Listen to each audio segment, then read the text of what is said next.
Hello so good morning, नमस्कार। मैं हूं प्रकाश प्रिया। आप देख रहे हैं मेरे यूट्यूब चैनल प्रकाश पी जी के स्टडी मोड। दोस्तों हम आज बात करेंगे भारत की जनजातियाँ। दोस्तों भारत की जनजातियाँ पढ़ेंगे तो भारत की जनजातियाँ होती क्या है दोस्तों, और भारत की जनजातियाँ क्यों बोला है, तो जनजातियाँ यानी होती क्या है, और जनजातियाँ दोस्तों कौन से राज्य में, भारत के अंदर बहुत विभिन्न राज्यों में यानी कि 28 राज्यों और 7 केंद्र शासित प्रदेशों में कौन सी जनजाति कहाँ कौन से राज्य में पाई जाती है दोस्तों, और किस राज्य में सबसे ज़्यादा जनजातियाँ पाई जाती है, जो जनजातियाँ होती क्या है दोस्तों, और जो जनजातियाँ क्यों बोले तो इन लोगों को आदिम जाति या फिर इनको जनजाति या फिर आदिवासी, इन लोगों को इस तरीके से क्यों कहा जाता है दोस्तों, ये होते क्या दोस्तों, संविधान में इनको कौन से एक्ट के अंदर रखा जाता है, और दोस्तों इनको कौन से विशेष प्रकार के गुण दिए जाते हैं दोस्तों, इनको कौन से विशेष प्रकार महत्व दिए जाते हैं दोस्तों। तो इस वीडियो हम कवर करेंगे दोस्तों। भारत की जनजातियों संबंध हमारे एग्जाम में भी कई सारे ऐसे क्वेश्चन पूछे जाते हैं दोस्तों, और हमारे को नॉलेज के बेसिस पे हमें ध्यान रखना बहुत जरूरी है दोस्तों कि भारत के अंदर कौन कौन सी जनजातियाँ पाई जाती है। और जैसे भारत के अंदर विभिन्न, जैसे कि मानिए लेके सामान्य होता है, ओबीसी होता है, एससी होता है, एसटी होता है, तो इसी तरीके से सामान्य का एक अपना अलग महत्व होता है, अपना एक अलग एक कैटेगरी होती है, और ठीक उससे कि ओबीसी का भी एक अलग होता है, अपना एक अलग महत्व, अलग ही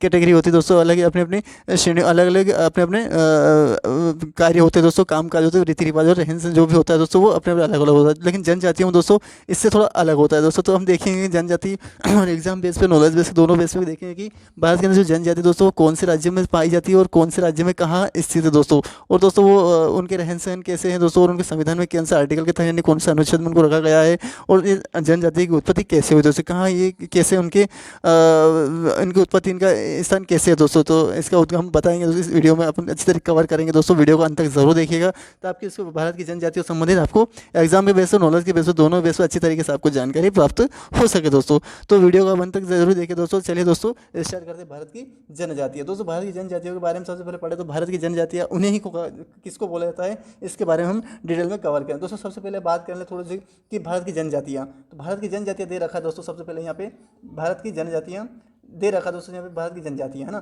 तो कुछ समय पहले अंडमान निकोबार का सेंट्रल इंटेलिजेंस पर चर्चा का विषय बनी हुई थी, और बस कुछ समय पहले यानी कि वो कुछ समय पहले की बात है कि अंडमान जो निकोबार द्वीप समूह दोस्तों, जो अंडमान भारत के दक्षिण में स्थित अंडमान निकोबार द्वीप समूह में सेंट्रल जाति, कौन सी सेंट्रली जनजाति एक विशेष व्यापक प्रकार यानी कि बहुत ज़्यादा चर्चा का विषय बनी हुई थी। माजरा कुछ यूँ था कि जनजाति को जो अमेरिकी पर्यटक कहते हैं, यानी किसी जनजाति ने क्या किया था, वो जो अमेरिकी जो एक पर्यटक था उसकी क्या था, हत्या कर दी थी, किसने, इन जनजाति ने। तो गौरतलब है कि बाहर की दुनिया से के प्रति इनका रवैया इन्होंने शत्रुपूर्ण रहे, यानी कि जो बाहरी रवैया दोस्तों इन लोगों का, जो आदिवासी जो लोग हैं, जनजाति दोस्तों, इससे क्या है कि जो बाहरी जो लोग यानी कि जो और जो बहुत सारे लोग हैं उनसे रवैया यानी कि उनसे जो मेन मिलाप है वो बहुत ही शत्रुतापूर्ण यानी कि दुश्मनीपूर्ण रहा है दोस्तों। अब आगे बढ़ते थोड़ा सा।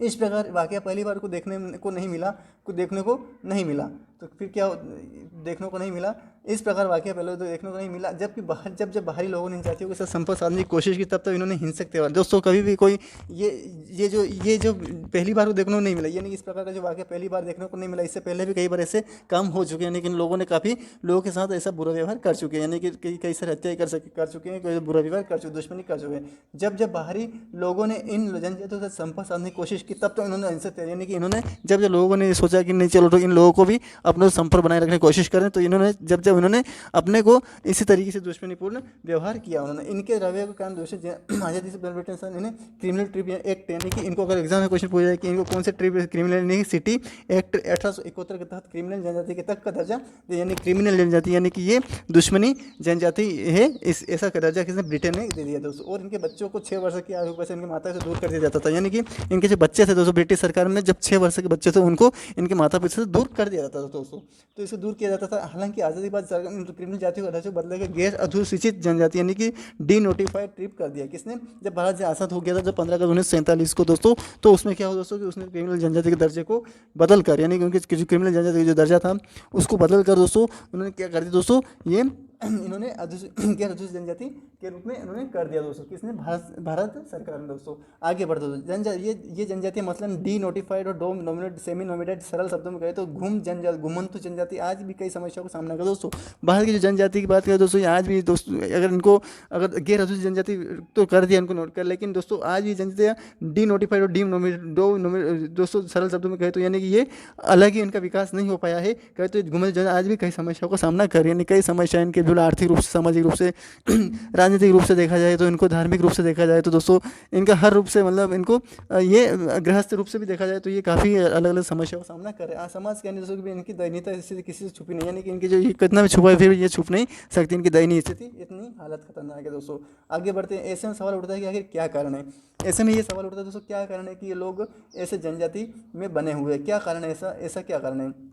तो इसके बारे में पढ़ेंगे दोस्तों कि क्या कारण है। तो दोस्तों सबसे पहले बात ऐसे में सवाल उठता है कि आखिर क्या कारण है कि जनजाति बाहरी लोगों से अपना संपर्क नहीं साध पाती। ऐसा क्या कारण है कि ये बाहरी लोगों से अपना संपर्क क्यों नहीं साध पा रही है, क्योंकि आधुनिक दुनिया से अलगाव हुआ, यानी कि जो आधुनिक यानी जो अपनी जो अभी आज की दुनिया है उससे ये मतलब यानी कि दूरी रहने की कोशिश करती है, महसूस करती है। सवाल यह भी जनजाति की इनकी समस्या, यानी सवाल यह उठता है कि कौन कौन सी जनजातियाँ हैं जो कि ये अपना मतलब समस्या है, बहुत सारी ऐसी समस्याओं का दोस्तों क्या समस्या है दोस्तों उसके बारे में पढ़ेंगे दोस्तों।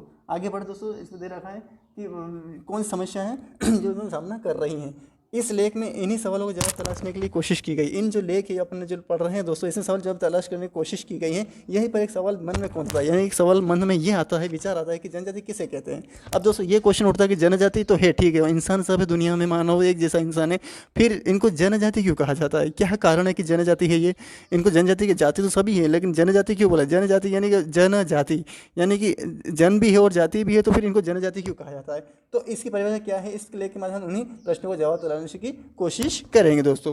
तो वीडियो को आप अंत तक देखिएगा ताकि आपको इसका पूरा वीडियो अच्छी तरीके से भारत में जनजाति तो दोस्तों सबसे बड़ी बात करेंगे हम भारत की जनजातियाँ। जनजाति के बारे में बात करें सबसे, जैसे ये भारत में जनजातियाँ दे रखा है ना, भारत में जनजातियाँ, हाँ, तो भारत में जनजातियाँ। तो दोस्तों भारत की जनजाति के बारे में बात करें तो जनजातीय वह समुदाय हैं दोस्तों। सबसे पहले अच्छी तरीके से आप परिभाषा समझना आपकी कौन सी जनजातियाँ हैं ना।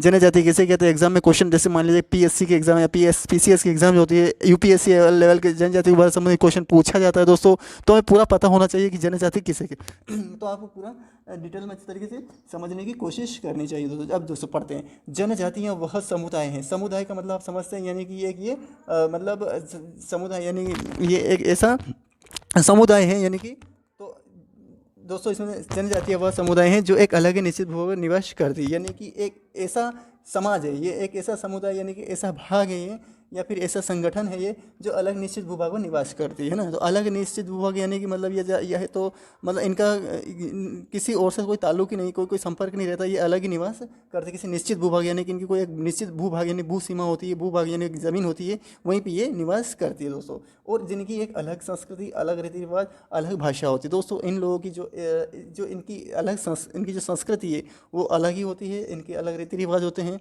संस्कृति का मतलब ये होता है दोस्तों कि जो इनके जो विचार विमर्श, जो इनके जो कुछ धार्मिक वगैरह जो होते हैं, अनुष्ठान होते हैं, वो भी अलग ही इनके अलग रीति रिवाज है, कुछ नियम भी इनके रीति रिवाज नियम है, कायदे अलग है, अलग भाषा भी उनके कुछ अलग अलग भाषाएं भी हैं दोस्तों, तथा ये केवल अपने ही समुदाय में विवाह करती है दोस्तों। ये क्या है कि जो जनजाति हैं दोस्तों, कुछ बहुत सारी जनजातियाँ हैं दोस्तों, जिससे कि ये केवल अपने ही समुदाय जो होता है उसी में ये विवाह करती है। सरल अर्थों में कहते जनजाति का अपना एक वंशज ये क्या है दोस्तों कि ये सरल अर्थों में मतलब आसान अर्थों में ये कहा जा सकता है कि जनजाति अपने एक वंशज पूर्वज या सामान्य देवी देवता होते हैं या उन्हें प्रकृति पूजक होते हैं दोस्तों। इसलिए कहें कि यानी अपने एक अलग ही वंशज मानते हैं, किसी भगवान से परे ही मानते हैं, यानी जो आज की जो अपन किसी और से संपर्क नहीं रखने की कोशिश करते हैं, ये नहीं मानते कि हम किसी अलग हम इनके जैसे, ये मतलब अपने आप को दूसरा मानते हैं, यानी कि दूसरे भगवान का मानते हैं। एक अलग एक अपना एक वंशज पूर्वज तथा सामान्य देवी देवता होते हैं, ये अमूमन प्रकृति पूजक, ये किसी भगवान की पूजा नहीं करते दोस्तों, ये प्रकृति की पूजा, जैसे हमारे प्रकृति पूजा कैसे जैसे धरती आकाश वायु अग्नि जल,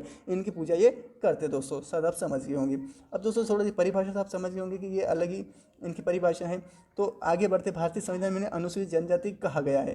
तो दोस्तों भारतीय जो संविधान है उसमें अनुसूचित जनजाति कहा गया, दूसरी ओर इन्हें अन्य कई नामों से भी जाना जाता है। भारतीय संविधान में से अनुसूचित जनजाति यानी कि ST यानी कि शेड्यूल्ड ट्रिब्यूलर कास्ट बोला गया है दोस्तों, है ना। ट्रिब्यूलर कास्ट बोले इन्हें कई नामों से जाना जाता है, मसलन आदिवासी बोला जाता है इनको, आदिम जाति जनजाति आदिम जाति भी बोला जाता है, वनवासी भी कहा जाता है इनको, प्राग ऐतिहासिक यानी कि इनका कोई ऐसा इतिहास जो बहुत ही पुराना इतिहास है ना, प्राग यानी आदि जानकारी प्राप्त है दोस्तों, है ना। प्राग इतिहास असभ्य जाति यानी कि इनको कोई मतलब ज़्यादा जो यानी कि ये कोई ज़्यादा मतलब पढ़ने लिखने और इसमें सभ्य नहीं है, नहीं मतलब ज़्यादा सोचने समझने में इनका ज़्यादा विकास नहीं है दोस्तों। तो असाक्षर यानी कि ज़्यादा पढ़े लिखे नहीं है, ना साक्षर नहीं है, नहीं किसी शिक्षा इनके ज़्यादा मतलब पढ़े लिखने में ये विश्वास नहीं करते और पढ़े लिखे नहीं होते, असाक्षर है काफ़ी ज़्यादा, ये शिक्षा में ज़्यादा महत्व नहीं रखते दोस्तों। तो निरक्षर यानी कि ये इनको ज़्यादा वही शिक्षा से संबंधित नहीं है, निरक्षर है ये, है ना। कबीलाई समूह इत्यादि, यानी कबीला यानी कबीलों में ये मतलब गाँव में इस तरीके से कबीला डालकर या फिर किसी जंगलों में कबीला डालकर यहाँ रहते हैं दोस्तों सब इत्यादि। हालांकि भारतीय जनजाति का मूल स्रोत कभी देशों के संपूर्ण भूभाग पर फैली, यानी पहले भारतीय जनजातियों की बात कर दोस्तों, तो ये जो जनजाति है दोस्तों, ये जनजाति दोस्तों मतलब भारतीय जनजातियों का मूल स्रोत कभी देश के संपूर्ण भूभाग पर फैली प्रोटो ऑस्ट्रेलिएट तथा मंगोल जैसे प्रजातियों को भी माना जाता है। यानी कि जो भारत का देश है दोस्तों, उससे पहले भी काफ़ी मतलब इसमें जनजातियों का निवास रह चुका है। संपूर्ण भाग पर फैलो प्रोटो ऑस्ट्रेलिया यानी कि जो ऑस्ट्रेलिया यानी बहुत ही पुरानी ऑस्ट्रेलाइट तथा मंगोल यानी कि चीन के मंगोल जैसी प्रजातियों को माना जाता है। इनकी एक अन्य जाति नेग्रिटो भी है। नेग्रिटो भी एक जनजाति दोस्तों ये, और ये जिसके वजह अंडमान दोस्तों इसमें जो वंशज दोस्तों अंडमान निकोबार में काफ़ी आदिवासी मिलेगी दोस्तों। तो वहाँ पे जो निग्रिटो लोग रहते हैं, कौन रहते हैं? निग्रिटो लोग, इससे वंशज अंडमान निकोबार में से भी अभी भी मौजूद, यानी अंडमान निकोबार में आज भी ये लोग मौजूद है। कौन? अंडमान निकोबार, ये जो निग्रिटो लोग हैं। तो ये काफ़ी जो पुराने लोग थे, प्रोटो ऑस्ट्रेलिया मंगोल जैसी प्रजातियाँ हमारे भारत देश में निवास करके चली गई, और यहाँ पे निग्रिटो अंडमान निकोबार में ये निवास करते दोस्तों। शायद आप समझ गए होंगे। आगे बढ़ते हैं। गौरतलब है कि अनेकता में एकता ही भारतीय संस्कृति की पहचान। दोस्तों गौरतलब यानी कि हम इसका मतलब है, यानी कि गौर करने वाला मतलब है कि जिसके के अंडमान अनेकता में ही एकता, यानी कि अनेक लोग अगर होंगे साथ में मिलकर तो उसी को ही एकता कहा जाएगा। क्या? अनेकता में ही एकता, है ना? समझ रहे होंगे आप। यानी कि अगर एक लकड़ी होती है तो उसे हर कोई तोड़ सकता है, लेकिन अगर एक लकड़ी के साथ और बहुत सारी लकड़ी यानी अनेक लकड़ी को गट्ठर बना दिया तो उसे तोड़ने से तो वो एकता हो जाती है ना। तो इसी प्रकार पहचान है भारतीय संस्कृति की पहचान है, यानी कि भारत के अंदर जो अनेकता में एकता, यही भारत की पहचान है। अनेक लोग मिलकर एक एकत्रित संगठित या वो एक साथ मिलकर लड़े, यानी कि सही तो सभी साथ में रह के रहे तो वो एक एकता बन जाती है दोस्तों, उसे कोई तोड़ नहीं सकता। और इसी के मूल में इसी रूप से भारत में विभिन्न प्रदेशों में स्थित जनजातियाँ हैं, यानी कि इसी निश्चित रूप से भारत के विभिन्न प्रदेशों में विभिन्न जो प्रदेश हैं, मतलब प्रदेश के यानी कि बहुत सारे 29-28 राज्य हैं, इनमें 28 प्रदेश में जनजाति जो विभिन्न क्षेत्रों में रहते हैं, अपनी संस्कृति के जरिए अपनी भारतीय संस्कृति की अनोखी पहचान देते हैं दोस्तों।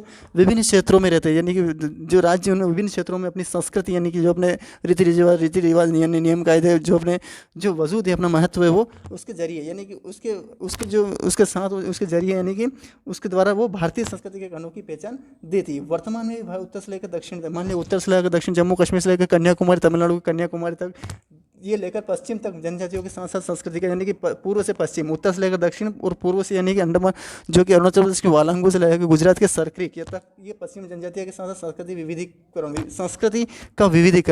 का विविधीकरण का मतलब समझ रहे हैं आपकी? संस्कृति यानी कि सही उनका रीति रिवाज नियम कायदे, विविधीकरण यानी कि उनको आगे उसको डेवलपमेंट करना और उसको और आगे अलग अलग तरीक़ों से उसे आगे बढ़ाना, विविधीकरण देखने को मिलता है। भारत जनजातियों की स्थिति की जायजा यानी कि उनका निराकरण, उनका जब जायजा उनके भौगोलिक वितरण को समझ से आसानी से लिया जा सकते हैं। यानी भारत भर में जनजातियों की जो स्थिति का जायजा यानी कि जो उनका पहचान यानी उनका जायजा या फिर उनकी जो स्थिति है उनका जब हम करेंगे, उनका जायजा लेंगे दोस्तों, यानी जो उनका हम निराकरण कर देंगे या फिर उनसे हम पहचान करेंगे दोस्तों, तो हम जांचेंगे उसको, तो उनके भौगोलिक वितरण को हम समझ कर आसानी, उसके भौगोलिक वितरण यानी भूगोल के आधार पर उसका अलग अलग वितरण है, उसको तो हम समझ कर आसानी से लिया जा सकता है दोस्तों। शायद आप समझ होंगे। आगे बढ़ते दोस्तों।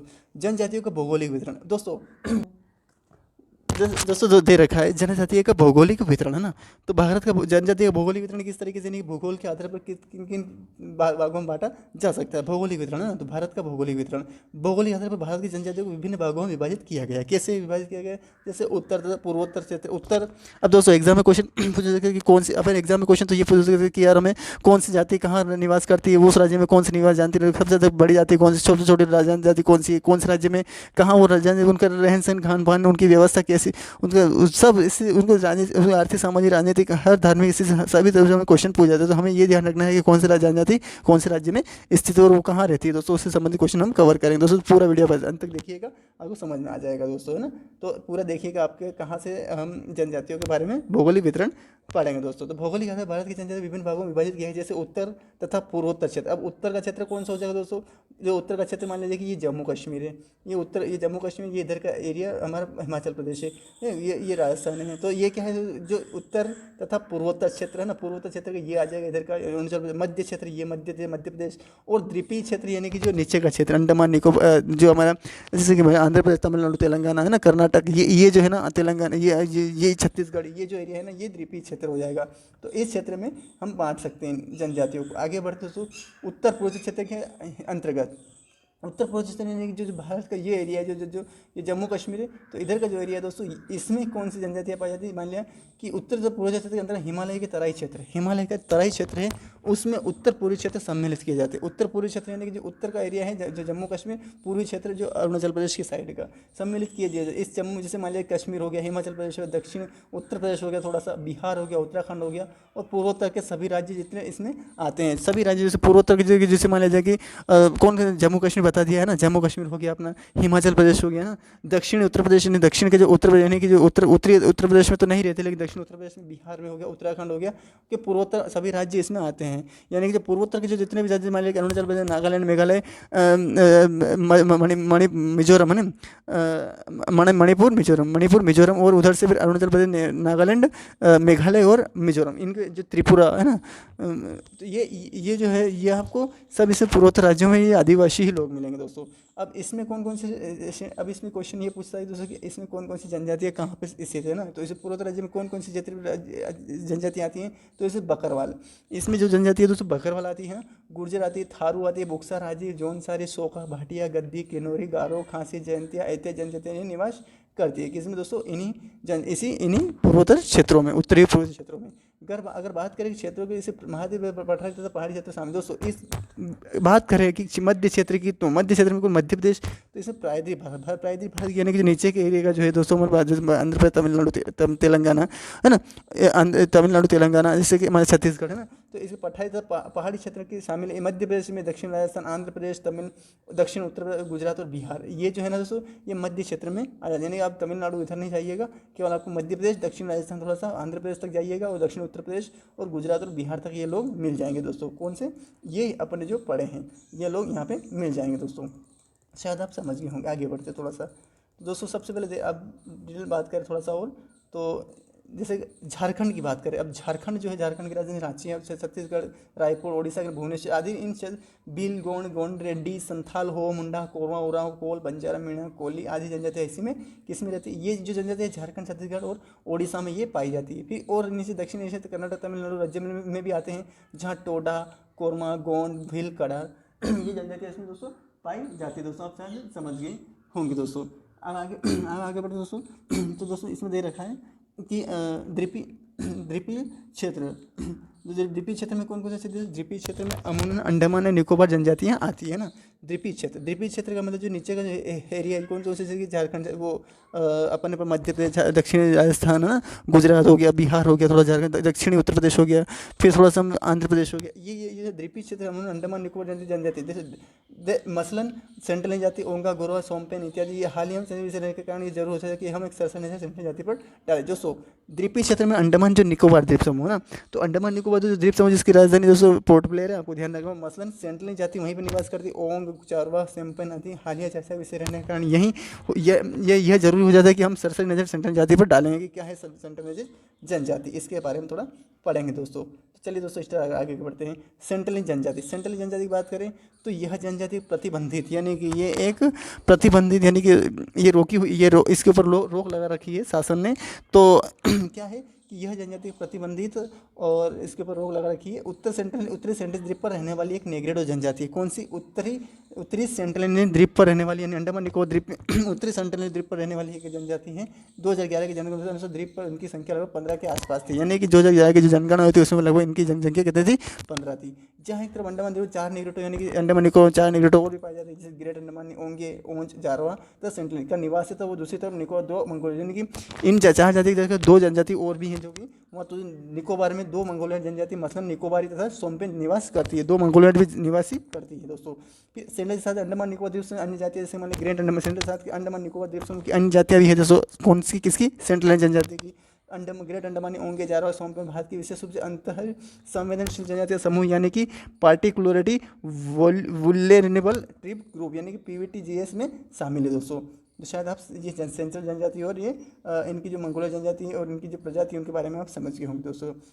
आगे बढ़ते दोस्तों, इसमें दे रहे आज दुनिया की 6ठी सबसे बड़ी अर्थव्यवस्था का दर्जा भारत हासिल कर लिया दोस्तों। आज की जो दुनिया है सबसे बड़ी अर्थव्यवस्था का दर्जा भारत ने हासिल तो कर लिया है, लेकिन अभी भी एक तबका है जो हाशिए पर है, यानी कि आज भी जो एक तबका है, यानी कि ST का ही बात कर रहे हैं, ये अभी भी यानी कि हाशिए पर, यानी कि बहुत ही कमज़ोर है, इसका डेवलपमेंट नहीं हो पाया, यानी कि ये आज भी बीच में लटक रहा है दोस्तों। इस किताब के अंदर जनजातियाँ आती हैं जो सुदूरवर्ती इलाकों में जीवन यापन करी, यानी कि इस किताब के अंदर जनजातियाँ आती है जो सुदूरवर्ती यानी कि बहुत दूर दूर इलाकों में ये जीवन यापन करी कई समस्याओं को झेल रही है। भारत के विभिन्न क्षेत्रों में जनजातियों की समस्या है, कौन कौन सी समस्या है जनजातियों की, इसके बारे में पढ़ेंगे दोस्तों।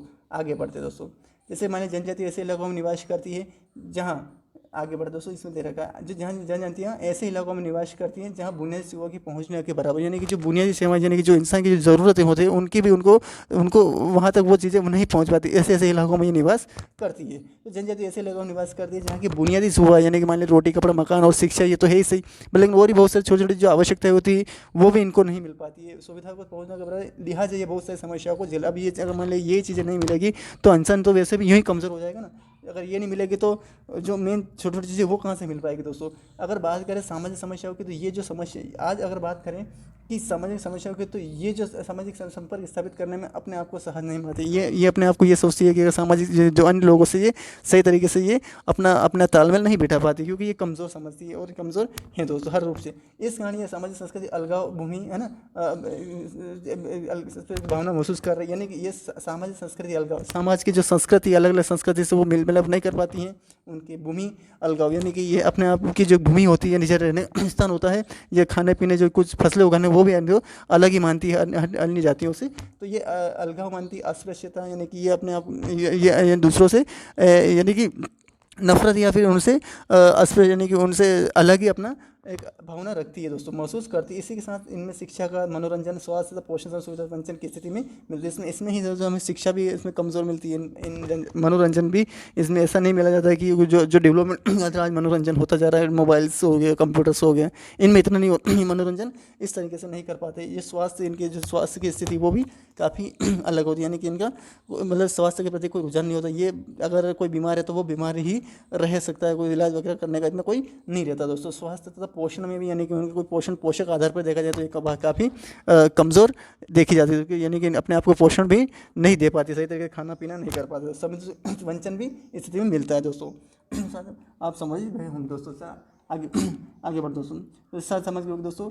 फिर आगे आज भी जनजातीय समुदाय की एक बहुत बड़ा वर्ग निरीक्षर है दोस्तों। आज जो जनजातीय के जो समुदाय हैं, जो भाग है या फिर जो संगठन है, वो बहुत बड़ा निरक्षर है। निरक्षर का मतलब जो है उनको सही तरीके से अक्षरों का पता नहीं है ना, जिससे वे आम बोलचाल की भाषा को समझ नहीं पाती। वो किसी आम जो भाषा होती है, मान लिया हिंदी है तो हिंदी को भी सही तरीके से समझ नहीं पाती। सरकार की कौन कौन सी योजना तबकों के लिए इसकी जानकारी उनको तक नहीं पाती, यानी जो सरकार की उनके लिए क्या क्या योजना है वो भी उनको सही तरीके से समझ में नहीं पाती। इनके सामाजिक रूप से पिछड़ेपन का सबसे बड़ा कारण है, यानी कि इनके सामाजिक रूप से पिछड़े, यानी समाज के आधार पर ये दूसरों से पहचान नहीं रह पाती, इसलिए ये इसका आधार मेन कारण हो सकता है दोस्तों। आगे बढ़ते हैं। फिर दे रखा है दोस्तों कि इनके आर्थिक रूप से पिछड़ेपन की बात की जाए, यानी कि आर्थिक यानी इकोनॉमिक के आधार पर है ना, ये अगर इनके आर्थिक रूप से बात की जाए दोस्तों, इनके आर्थिक रूप से पिछड़ेपन की बात की जाए तो इसमें प्रमुख समस्या गरीबी तथा ऋणग्रस्तता, यानी गरीबी तो है ही सही, और ये दूसरे लोगों से अगर पैसा भी लेते तो इसमें वो पैसा चुका नहीं पाते। आज भी जनजातीय समुदाय तबका ऐसा जो दूसरों के घरों में काम कर अपना जीवन, इनके आज भी इनकी जो स्थिति है दोस्तों, वो दूसरों के घरों में अगर कोई सब भी जाती है थोड़ी सी होगी सही, तो उससे भी वो उनकी जो लोग हैं वो दूसरों के घरों में काम करके अपना जीवन यापन करते हैं। माँ बाप आर्थिक तंगी के कारण अपने बच्चों को पढ़ा लिखा नहीं पाते, यानी कि माँ बाप तो वैसे भी कमज़ोर होते, तो वो पैसा नहीं होता तो उनके पास तो वो सही तरीके से स्कूल में बेचने। और सबसे बड़ी बात दोस्तों, अगर पैसा तो ठीक है, लेकिन इंसान अगर पैसा कमाने में लग जाए तो समय से उससे भी बड़ी कीमती चीज़ होती है। वो समय पैसा कमाने में अगर काम पे लगा दिया जाता तो वो कहाँ से पढ़ पाएगा, यानी कि समय तो उसको देगा, काम करने में समय देगा उसको, तो फिर वो कहाँ से पढ़ेगा, वो बताओ, मतलब कहाँ से पढ़ेगा, वो किस आधार पर पढ़ेगा। अगर मान लीजिए उसके पास पैसा भी अगर 100 रुपये उसके पास रखे हैं, नहीं ये सोच लिया जाता है कि यार 100 रुपये में कुछ नहीं हो पाएगा, मैं काम करता हूँ, कुछ काम कर लेता हूँ, तो काम में तो समय देना पड़ेगा ना। अब वो समय उधर दे देगा तो फिर इधर कहाँ से पढ़ेगा, वो माइंड तो उधर ही जाएगा, समय उधर देगा, एनर्जी सब उधर देगा, तो फिर इधर कहाँ से हो पाएगा। तो दोस्तों ये कुछ कारण ऐसे होते हैं, कुछ पैसों को बहुत बड़ा कारण, पैसा ही कारण नहीं होता, समय भी होना चाहिए, एनर्जी भी देना पड़ती है। तो जब उसके पास समय ही नहीं होगा तो वो एनर्जी कहाँ से देगा, कहाँ से वो अपने दिमाग को वहाँ पे खर्च करेगा, कहाँ से वो अपने आप को पढ़ाई करने में समय निकाल पाएगा। उसके पास वही नहीं, वो मतलब पैसा ही नहीं है, तो कहाँ से। ये तीनों चीज़ होना बहुत ज़रूरी है पढ़ने लिखने के लिए दोस्तों। फिर आगे बढ़ते हैं। पढ़ा लिखा नहीं होगा तो ऐसे पैसे के लिए बड़े बड़े व्यवसाय तो दलाल को बेच देते हैं, यानी कि उन्हें बड़े बड़े व्यवसाय या दलाल, यानी जो बड़े बड़े जो लोग होते हैं उनके घर में काम करने या उनके जो व्यवसाय होते हैं, जो दलाल होते हैं, यानी कि जो अपने घर पे काम करने का हमेशा के लिए रख लेते हैं, वो बेच देते हैं उनको। लिहाजा बच्चे तो समाज गणित कार्य को अपना, यानी कि अपने बच्चे जो लिहाजा बच्चे क्या है कारणवश बच्चे तो या तो समाज के गणित यानी कि जो क्रोधित या फिर जो ऐसे कार्य अहिंसक कार्य जो गणित कार्य अपने हेतु विवश मजबूर हो जाते हैं, तथा अन्यथा उन्हें मानव तस्करी का सामना भी करना पड़ता है, यानी कि जो मानव तस्करी यानी कि इधर से उधर बेचने का काम भी उनको करना पड़ता है। रही बात लड़कियों की, तो उन्हें अमूमन वेश्यावृत्ति जैसे घिनौने दलदल में धकेल, यानी कि उनको भी काफ़ी अमूमन, यानी कि मजबूरी में वेश्यावृत्ति, यानी कि उनको ऐसे ही वेश्यावृत्ति का काम भी और घिनौने दलदल में धकेल जाता है। दरअसल ये दल जो मान लीजिए कि जो घिनौने जो गलत कार्य होते हैं उसमें भी उनको धकेल दिया जाता है। और दरअसल जनजाति पेशेपन का सबसे बड़ा कारण आर्थिक रूप से, सबसे बड़ी बात तो जो इंसान की कमजोरी होती है वो जो आर्थिक रूप से, अगर कहा जाता है कि अगर इंसान उसकी आर्थिक स्थिति पहले से ही कमज़ोर है तो वो और किसी आगे वो पैर चलने से डरेगा ही डरेगा दोस्तों। तो इसी तरीके, और जो पैसे वाला है तो वो डरेगा नहीं, वो कर देगा ना, अगर वो सफल हो गया तो और वो 10 कदम आगे बढ़ जाएगा दोस्तों। इसी तरीके से उनकी बाकी सुविधाओं से वंचित करता है दोस्तों। तो दोस्तों इस तरीके से आगे बढ़ते दोस्तों। उसमें क्या दे रखा है अब आगे बढ़ दोस्तों। इसमें दे रखा दोस्तों कि धार्मिक अलगाव की भी जनजातियों की समस्याओं को बहुत बड़ा एक बड़ा पहलू है दोस्तों। धार्मिक अलगाव की बात करें दोस्तों, मान लिया जाए कि इनके जो धर्म है वो भी हमारे धर्म से अलग है दोस्तों। हमारे धर्म के जैसे अलग है, इनके धर्म भी अलग है, उनके रीति रिवाज, इनकी संस्कृति थोड़ी अलग है। तो ये अलगाव, यानी कि अपने से ये धर्म नहीं रखते दोस्तों। तो जनजाति समस्या को बहुत बड़ी पहलू है, यानी बहुत बड़ा ये स्तर माना जाता है इस चीज़ का। इन जनजातियों के अपने अलग देवी देवता होते हैं, यानी कि ये इंसान अपने जैसे भगवान श्री राम, भगवान श्री लक्ष्मण, भगवान सीता, माता सीता, ये इस तरीके से, ये विष्णु, ये गणेश, ये ऐसे नहीं माना जाता दोस्तों। ये अलग ही देवी देवता मानते हैं। इनका सबसे बड़ा कारण है समाज में अन्य वर्गों द्वारा उनके प्रति छुआछूत की दोस्तों। कोई ये भी जनजाति ऐसी नहीं है, अगर देखा जाए तो मान लिया जाए कि वैसे तो कुछ अपनी ही मानसिकता के आधार पर इंसान कमज़ोर हो जाता है, बड़ा हो जाता है।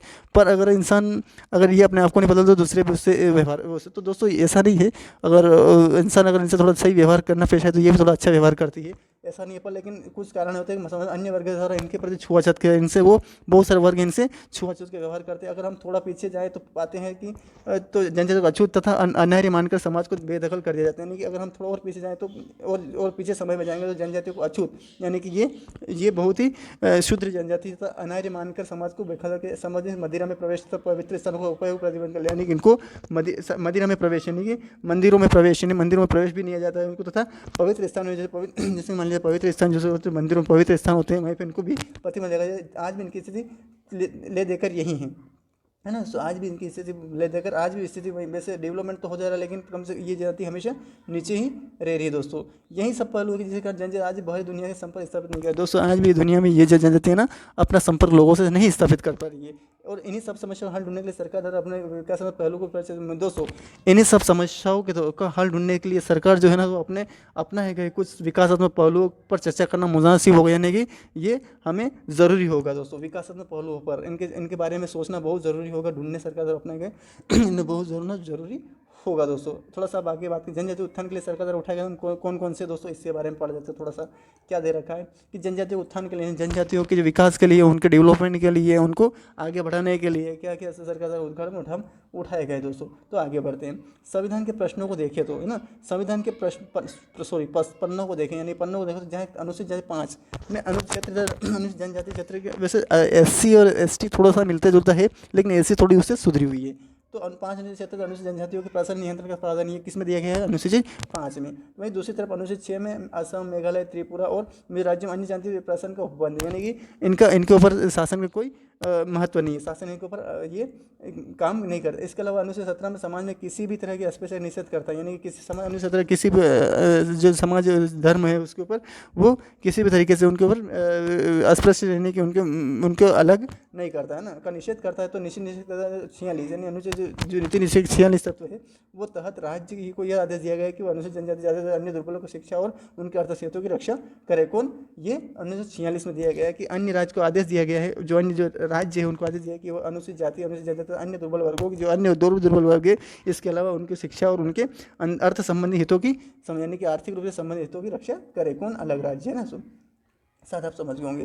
फिर बात करें अनुसूचित जनजाति के हितों की आर्थिक प्रभावी से रक्षा हो, इसके लिए 2003 में 89वां संविधान संशोधन किया गया कि प्रति अनुसूचित जनजाति को आयोग की स्थापना की गई है ना। इसी के तहत अनुसूचित जनजाति आयोग के संविधान अनुसूचित हितों की भी रक्षा की गई है। यानी कि राज्य संविधान में जनजातियों के राजनीतिक जो हित, राजनीतिक जो कार्य है उनके भी, उनकी संख्या में अनुपात के संविधान, यानी कि जो उनकी संख्या के अनुपात में, यानी जो संख्या अनुपात में राज्यों विधानसभाओं में स्थान सुरक्षित रखे गए दोस्तों, विधानसभाओं में तथा उनके स्थानों में सुरक्षित रखे गए दोस्तों। आप शायद समझ गए, यानी विधानसभा और जो पंचायत है उसमें भी स्थान उनके लिए, मान लिया किसी जगह अगर 10 सीटें है तो उसमें अगर 3 सीट इनको दी जा सकती है दोस्तों। ऐसा इसमें प्रावधान किया गया है दोस्तों। ये ये शासन द्वारा इनका किया गया है। तो पहले तो मैंने बताया अनुसूचित 5 में उनको रखा गया है ना, अनुसूचित जनजाति, अनुसूचित जाति, अनुसूचित जनजाति, फिर उनको विशेष राज्य असम, मेघालय, मिजोरम, त्रिपुरा, इनको अलग विशेष अस्पृश्यता अनुबंध 17 निकाला। अनुसूचित 46 में इनको, अनुच्छेद 89 में इनको इनको एक अनुसूचित जनजाति का एक आयोग बनाया गया, विभाग बनाया गया। 1946 अनुच्छेद 46 में उनको ये कहा गया है कि वर्गों को अन्य वर्ग, अन्य राज्य उनके वर्गों की रक्षा करे। दोस्तों यहाँ पर ने पढ़ चुके हैं दोस्तों।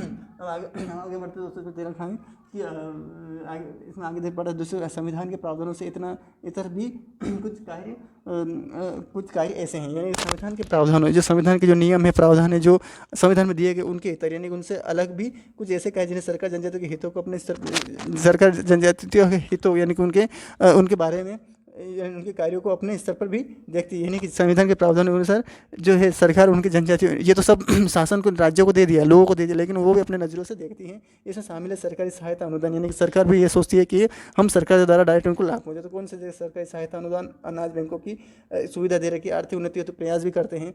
सरकारी नौकरियों में उच्च शिक्षा, यानी सरकार उनको भी काफ़ी प्रतिनिधि हो, तो उच्च शिक्षा की व्यवस्था, मसलन छात्रवृत्ति का निर्माण भी, और छात्रवृत्ति उपलब्धता, सांस्कृतिक सुरक्षा में है, तो ये सब सुविधाएं शासन उनको देती है दोस्तों। इसी के साथ केंद्र तथा राज्यों के जनजातियों के कल्याण हेतु अलग अलग विभाग, यानी अलग अलग केंद्रों में अलग अलग राज्यों के लिए जनजातियों के लिए उन्हें केंद्र तथा कल्याण हेतु अलग अलग इस विभागों की स्थापना वहाँ पे की गई दोस्तों। जनजाति सलाहकार परिषद इसका एक अच्छा उदाहरण दोस्तों। जनजाति सलाहकार परिषद यानी कि जो जनजाति के बारे में पूरी सलाह शासन को देता है, ऐसा परिषद उसका एक अच्छा उदाहरण है दोस्तों। आगे बढ़ते हैं।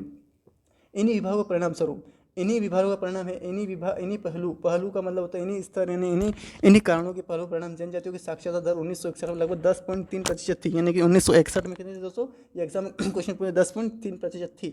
वहीं 2011 जनवरी 66.1%, यानी कि कहाँ 10.13% और कहाँ 61% कितनी 2011, यानी कि लगभग कितने सालों में, ये लगभग हमारे 50 सालों में 66.1%।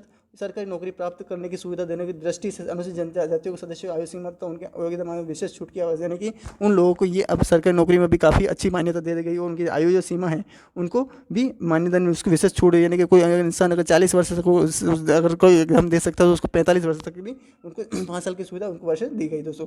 हालिया सरकार ने अब जनजातियों के उत्थान की दिशा में महत्वपूर्ण, हाल की जो सरकार, अभी जो सरकार है उसने दिशा में महत्वपूर्ण कार्य किए, किसके, उसके डेवलपमेंट में। और मसलन अनुसूचित यानी कि कारण अनुसूचित जाति के क्षेत्रों के लिए एकलव्य आदर्श विद्यालय, यानी एकलव्य आदर्श जो विश्वविद्यालय उसको भी स्थापना शुरू हुई है। इसका उद्देश्य दूरदराज क्षेत्र में रहने वाले विद्यार्थियों को मध्यम और उच्च स्तर, यानी कि जो उद्देश्य है जिनके जो दूरदराज क्षेत्र, जैसे मान लीजिए जो पहाड़ी क्षेत्र में रहती है उन लोगों के बच्चे जो आकर वो मध्यम वो उद्देश्य दूर क्षेत्र में विद्यार्थी मध्यम और उच्च स्तर से मध्य प्रकार की शिक्षा और उच्च प्रकार की शिक्षा प्रदान करना है। वहीं अनुसूचित जनजाति कन्या शिक्षा, अनुसूचित जनजाति कन्या शिक्षा, यानी कि जो कन्याओं के लिए शिक्षा निम्न साक्षरता वाले, यानी जो कमजोर साक्षरता वाले जिलों में, यानी कि बहुत सारे ऐसे जिलों में अनुसूचित जनजाति की लड़कियों के लिए लाभकारी सिद्ध होगी। कौन सी, वहीं जनजाति कन्या योजना निम्न साक्षरता वाले जिलों में अनुसूचित जनजाति की लड़कियों के लिए लाभकारी सिद्ध होगी। शायद आप समझ गए होंगे दोस्तों। शायद चलो आगे बढ़ते दोस्तों। अब दे रखा दोस्तों, इन सराहनीय कदमों के बावजूद देश भर में जनजातीय विकास है तो मजबूत की दरकार दोस्तों। इन सराहनीय कदमों के बावजूद भी, यानी इन काम को करने के बावजूद जनजातीय विकास को मजबूत करने की दरकार है, और भी इसको डेवलपमेंट करने की ज़रूरत है। यह सही है कि जनजातियों का खास तबका दोस्तों यह सही है कि जनजातियों का खास तबका समाज की मुख्य धारा से अनेकता से कतराता है, यानी कि आने मुख्य धारा में, यानी जो समाज के साथ जो लाइन्स चल रही है उसमें आने से ये कतराता है, उसके साथ चलने में ये कतराता है। लेकिन ऐसे में इनका समुचित विकास और संरक्षण महत्व, यानी इनका समुचित विकास और संरक्षण महत्वपूर्ण हो जाए, इनके अगर ये आ जाए ना तो इसमें समुचित विकास भी और संरक्षण भी महत्वपूर्ण हो जाता है दोस्तों। पर लेकिन आती नहीं है दोस्तों, ये सब शासन ने कर रखा है लेकिन नहीं करती दोस्तों। आगे की रहा, अब आगे क्या करना है जनजाति के बारे में ये सोचा गया है, क्या करते हैं आगे, इनके लिए क्या होता है कि आगे जाके क्या इनकी स्थिति, इनकी आर्थिक, सामाजिक, राजनीतिक, धार्मिक स्थिति कैसे सुधरी जाए, ये आगे की राह में बताएंगे दोस्तों। आगे की राह का मतलब जैसे चलते हैं। हालांकि सरकार अपने स्तर पर जनजाति विशेष सुधारने की दिशा में बेहतर प्रयास कर रही है, यानी कि वो प्रयास तो कर रही है, बेहतर प्रयास कर रही है, लेकिन शासनिक कार्यों में ज़बरदस्त तब्दीली कर रही है, यानी कि लेकिन शासनिक कार्यों में और ज़्यादा तब्दीली की जरूरत है, यानी उसको बढ़ाने की जरूरत है। योजना का लाभ जनजाति तक नहीं पहुँचा, यानी कि उनका जो लाभ है वो जनजाति तक नहीं पहुँच पाता है, इस रुकावट दूर करना, यानी इस रुकावट को और दूर करना होगा। ये तो पहली बात हो गई।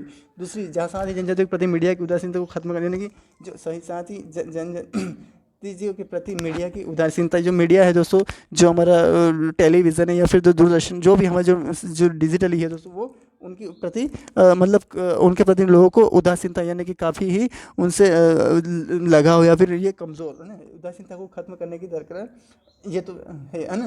अमूमन देखा गया है कि जब जनजाति के सामने कोई बड़ा बच्चा हादसा नहीं हो जाता है अथवा कोई सरकारी सर्जरी होता है तब तो प्राय मीडिया संचेत नहीं होता है। इनके अगर मान लीजिए कोई ऐसी छोटी मोटी घटना हो जाती है या फिर कोई ऐसी बड़ा काम तो वो उसके ऊपर ध्यान नहीं दिया जाता। लेकिन कोई बड़ी घटना घटती है, कोई जनजाति देखा कि जब जनजाति के सामने कोई बड़ा हादसा नहीं हो जाता है, यानी कोई मतलब आग नहीं लग जाए या आग लग जाए, पूरी आग लग जाए, उसके बाद ही वो मीडिया वहाँ पहुँचता है, शासन की सुविधा वहाँ पहुँच। क्योंकि देखो किसी भी डेवलपमेंट के लिए जो मीडिया सबसे आगे होता है, मीडिया वहाँ जाता है, उसको देख उनकी उनकी जो जो कंडीशन वो लोगों के सामने प्रकट कर, फिर लोग उनको पास जाते हैं दोस्तों। पर मीडिया ही नहीं जाएगा तो लोगों को कैसे पता चलेगा दोस्तों। तो ये हादसा नहीं होता तब ऐसा कोई हस्तक्षेप नहीं होता, तब तो मीडिया भी संचेत नहीं होती, यानी कि उसके ऊपर वो एक्टिव नहीं हो पाती। मीडिया को लोकतंत्र का चौथा हिस्सा यानी कि लोकतंत्र का चौथा हिस्सा यानी कि जैसे रोटी कपड़ा मकान है, इसी तरीके से शिक्षा भी है, उसी तरीके से लोकतंत्र मीडिया का इस्तेमाल है। ये जरूर हो जाता है कि ये समाज के हर तबके के लिए अपने प्रत्येक पालन बखूब करे कौन मीडिया है ना। यहाँ पर आज टीवी चैनल द्वारा चलाए गए में भी भारत कार्यक्रम में जिक्र लाजिम हो जाता है। जनजाति जीवनचर्या पर आधारित इस कार्यक्रम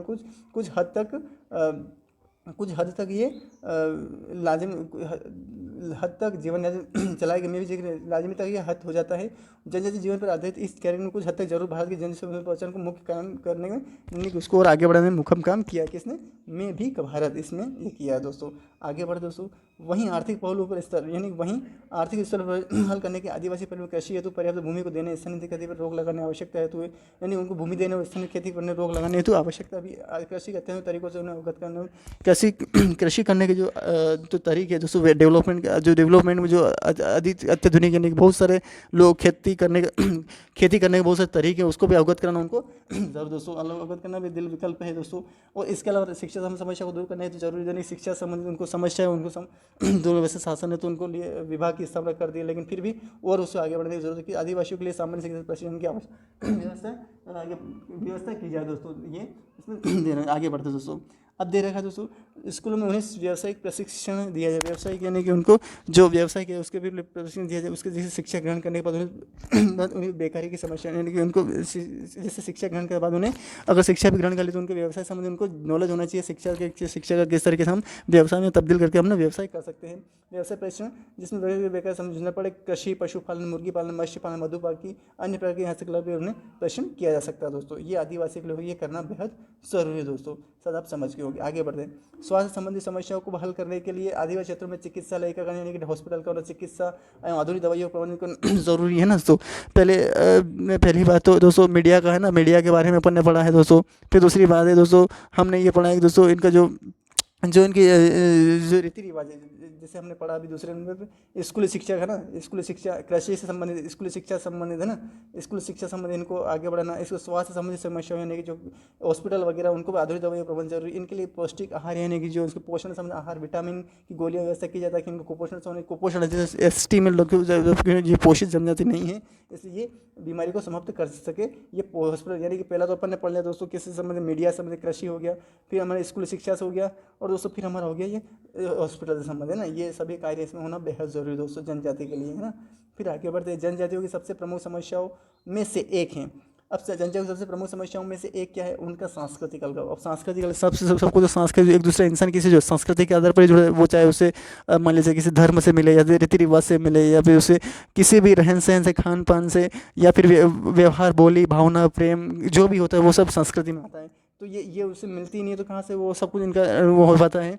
तो वो संस्कृति ही इनके अलग, ये अलगाव, ये सब जुड़े बात, ये कनेक्टिविटी नहीं रखते। तो लिहाजा यानी कारणवश इनकी समस्याओं को हल करने के लिए ऐसे विश्वविद्यालय की स्थापना की जाए जहाँ आदिम जाति ललित कलाओं की रक्षा की जा सके। जनजातियों के लिए की जाने वाले मनोरंजक सांस्कृतिक कार्यक्रम उन्हीं की भाषा में, यानी कि इनके लिए अलग ही विश्वविद्यालय आयोग मतलब स्थापना की जाए जहाँ आदिम ललित कला यानी कि जो आदिम ललित कला है, जो लोगों की जो धर्म संस्कृति है, जो उसी संस्कृति को वो अपने संस्कृति में वहाँ पे ऐसी संस्कृति उनको वहाँ पे उसका लाभ मिले। जनजातियों के लिए जाने वाले मनोरंजक सांस्कृतिक कार्य उन्हीं की भाषा में, यानी कि जो जनजाति के लिए जो मनोरंजक जो कार्य होते हैं, मनोरंजक जो भी होता है मनोरंजक संबंधित, वो संस्कृति उन्हीं की भाषा में हो ताकि वो समझ सके कि हाँ ये भी भारत की दुनिया में, भारत के अंदर जो सांस्कृतिक कार्य हो रहन वो भी हो तो, लेकिन वो उन्हीं की भाषा में दोस्तों। उस भाषा समस्या का यानी कि भाषा उनकी भाषा संबंधी समस्या का भी समाधान हो निहित हो, ये कहा गया दोस्तों कि उनकी भाषा संबंधी समस्या का भी समाधान निहित है, यानी भाषा में भी उनको सुधार आ सके दोस्तों, एक दूसरे की भाषा को वो समझ सके दोस्तों। शायद आप समझ गए होंगे। रही बात समाज के सदस्यों की है ना, अब रही बात समाज के सदस्यों की, तो सभी नागरिक का कर्तव्य होना चाहिए कि वे अपने हितों के साथ जनजातियों के हितों के, यानी कि बहुत सारे वर्गों को और बहुत समुदायों को, बहुत सारे समाज के बहुत सारे धर्म को, बहुत सारे रीति रिवाज वगैरह, बहुत सारे वर्गों को ना, बहुत सारे जो लोग हैं, बहुत सारे अलग अलग तरीके के लोग हैं, उनको जनजातियों के प्रति रक्षा, जब ऐसा हितों यानी कि उनके जनजातियों के हितों यानी कि उनके भलाई के लिए, उनके भलाई के लिए कार्य करना भी रक्षा करे, जब ऐसा होगा तभी हम जनजाति जैसे विशेष समूह समझ सकेंगे। यानी कि जब ऐसा होगा ना तो तभी सेंट्रली जनजाति जो अंडमान निकोबार जनजाति है, जैसे विशेष समूह के मनोविज्ञान को समझ सकेंगे, यानी कि उसके विचार विमर्श, उसके रीति रिवाज, खान पान, धार्मिक सामाजिक आर्थिक आर्थिक सामाजिक राजनीतिक धार्मिक सब संस्कृति को हम समझ पाएंगे और उनके जीवन में बेवजह हस्तक्षेप नहीं करेंगे। उनके जो जीवन जो गुजारे उसमें हम किसी कारणवश में कोई हस्तक्षेप नहीं, उसमें हम दखल नहीं देंगे दोस्तों। साथ ही जनजाति समुदाय संपर्क में आने को इच्छुक, यानी कि साथ ही जो जनजाति समुदाय संपर्क में आने को इच्छुक, यानी कि कोई भी जनजाति ऐसा महसूस नहीं करे कि वो किसी से अलगाव है या फिर उनसे कोई उससे कोई कनेक्टिविटी नहीं रखना चाहता, यानी उससे कोई ताल्लुक या उससे संपर्क नहीं रखना चाहता है, इच्छुक है ना, जनजाति समुदाय संपर्क में आने के इच्छुक है, उनका स्वागत करने में भी हिचकिचाहट नहीं होनी चाहिए। यानी कि उनको अगर कोई बच्चा, अगर कोई लड़का या कोई लड़की या कोई आदमी या कोई इंसान कोई अगर ऐसी जनजाति आता है तो कोई भी इंसान ऐसा नहीं सोचना चाहिए कि वो इंसान मतलब उस जनजाति या उस जाति से या फिर उस एरिया से ऐसा कुछ नहीं होना चाहिए। उसको अपने जैसा ही मानकर उसे अपने ऐसा इंसान समझकर उसे अपने को ही मिला लेना चाहिए, ताकि वो भी अपने ऐसा अलगाव महसूस अपने ऐसा इंसान समझे और वो भी ऐसा कमज़ोर नहीं समझे कि मैं इनसे अलग हूँ या फिर इस तरीके से, उसको इस तरीके से समझना चाहिए दोस्तों। ये इंसान का कर्तव्य बनता है। तो सबसे पहले हमने दोस्तों ये सब वीडियो कवर करा जनजातियों संबंधित, तो दोस्तों पूरा ही वीडियो आपको अच्छी तरीके से समझा दिया है वीडियो जनजाति संबंधित। और दोस्तों एग्जाम के बेस पे तो चलो ठीक है, एग्जाम के बेस पे तो हम बहुत सारे ऐसे क्षेत्रों में हम कि गारो खासी जयंती ये हिमाचल प्रदेश में पाई जाती है, मेघालय में पाई जाती है ना, जैसे गारो टोडो ये जैसे तमिलनाडु एरिया में पाई जाती है, गारो टोडो ऐसे भैंस बकरी वाल उत्तराखंड में पाई जाती है। इस तरीके से पढ़ेंगे दोस्तों हमें नॉलेज एग्जाम के, लेकिन इसको पूरी गहराई से समझेंगे ना दोस्तों तो हम अनुसूचित जनजाति समझ पूरा ही हमें नॉलेज के अच्छी तरीके से समझ आ जाएगा, ताकि हमें पूरा ही हमें इसके बारे में समझ में आ जाए, ताकि हम अनुसूचित जनजाति जो बड़ी बड़ी एग्जाम में होती है उससे बेस अच्छी तरीके से हम कवर कर पाए कि क्या होती है ये जनजातियाँ और ये इनका क्या महत्व है दोस्तों। तो दोस्तों आपको अगर वीडियो अगर अच्छा लगा हो तो लाइक कमेंट शेयर करें, अगर चैनल पर नहीं हो तो चैनल को सब्सक्राइब जरूर करिएगा दोस्तों। धन्यवाद।